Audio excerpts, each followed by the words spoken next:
Di pembahasan bedah saraf, saya akan membahas tentang 3 hal, yaitu epidural hematom, subdural hematom, dan subarachnoid hematom. Ya, yang pertama saya akan bahas tentang epidural hematom atau EDH. Nah, khasnya EDH ini memang SKDI 2 ya, tapi ini juga cukup sering kasusnya di IGD karena kecelakaan terutama ya. Dia predileksinya di temporoparietal. Banyak terjadi ruptur pada arteri meningia media karena fraktur tengkorak ya. Bentuknya itu biconvex atau lentikular. Pada gambaran CT scan kita dapatkan hyperdense, gambaran hyperdense karena penumpukan darah di sini. Nah, dia yang khas dan membedakan dari SDH adalah lucid intervalnya ini.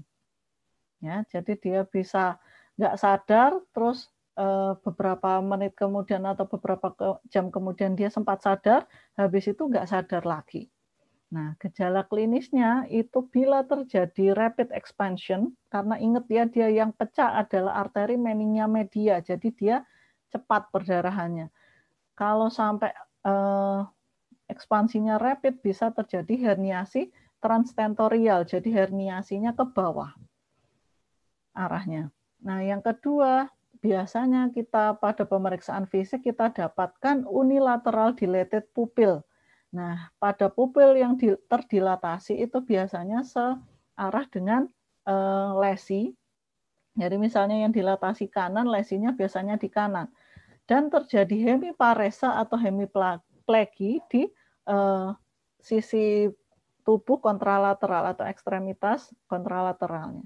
Dan biasanya ada palsi pada cranial nerve ketiga. Ya. Nah, ini dia sering kali terjadi pada arteri meningia media. Jadi bisa di cabang anterior atau cabang posterior.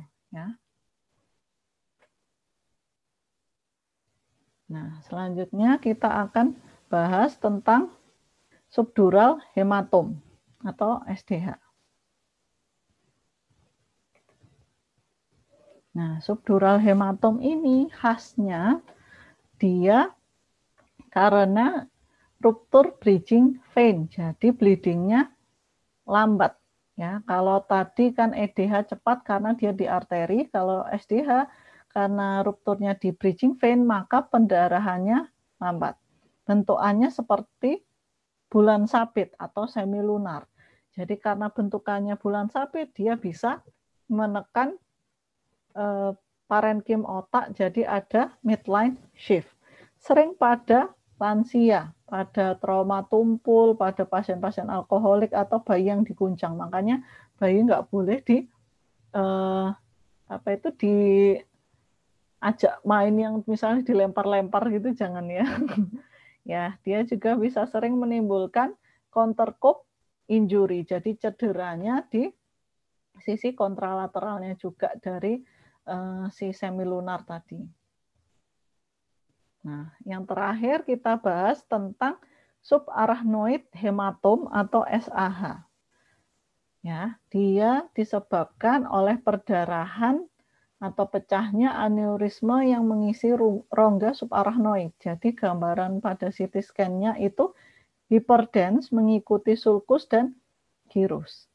Nah, gejala khasnya dia biasanya pasien mengaku ada thunderclap headache atau the worst headache of my life. Jadi benar-benar sakit kepala yang hebat sampai disertai muntah dan leher kaku. Ingat ya, dia ada iritasi di meningen juga. Makanya ada meningeal sign-nya positif ya. Yang mudah terjadi aneurisme ini biasanya SH itu berkaitan dengan Marfan syndrome atau Ehlers-Danlos syndrome atau ADPKD yang biasa terbentuk aneurisme. Ya.